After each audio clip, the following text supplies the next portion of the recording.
So in this video, I'm going to show you how to assemble these two cubes together. You're going to need this skill to assemble your snowman down here, and also to assemble your air skimmer parts right here. So then it looks like one completed air skimmer. So the first thing you have to do is go into Inventor, and you want to create a new assembly this time. Not a new part, but a new assembly, because you have to put the parts together.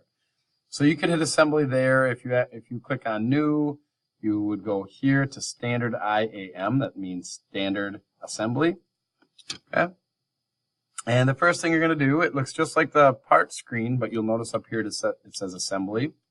So you want to go to place and make sure it only says place. Don't go to place from Content Center. Just go to place. And you want to go find your parts. You want to find your color cube that you made. So mine's under design and modeling, intro parts, color cube 1 right there. I'm going to hit open, and I'm going to click once, let go, and now you'll notice I could make a bunch of extra ones. I don't want to do that. So I'm going to escape, and I'm going to right click and delete the extra ones, and delete. And then I'm going to go up and I'm going to click on place again, and I want to go get my colored cube 2. And I'm going to put it right next to it. I don't want to put it on it or touching it, but I want to put it near it. Now, when you are doing an assembly, you have to get really good at zooming in and out. I see a lot of kids whose faces get really close to the screen because they're trying to see little parts. Use the technology, zoom in and out. You also want to use the pan function, which means move it around. And you do that by pressing the mouse wheel down and holding it. To zoom in and out, of course, is just scrolling the mouse wheel. And finally, this button, which is the rotate function. So you go to the middle. Once you click on that, you're going to rotate. It looks like a little orbiting wheel. You're going to click in the middle, and that's how you rotate all of it together. Now, sometimes you want to rotate just one of them. Hit escape. Rotate one of them. You click on the one that you want, and you can click on free rotate. And that way I can only move that one.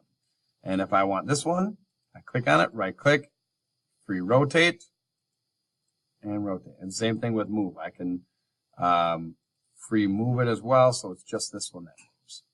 Okay? Now, this is the main button we're going to use. It's called, or the main function is called constrain. I'm going to click on that. There are two buttons here. One is the mate button on the left, and one is the flush button. So these, every time you make a move, it will show up in your model panel over here. So we're going to do one mate and 2 flushes. So one mate, 2 flushes. So first thing we're going to do is we're going to mate. I'm simply going to click on this green one here and the green one there. And you'll see that it rotated over, and I'm going to hit apply.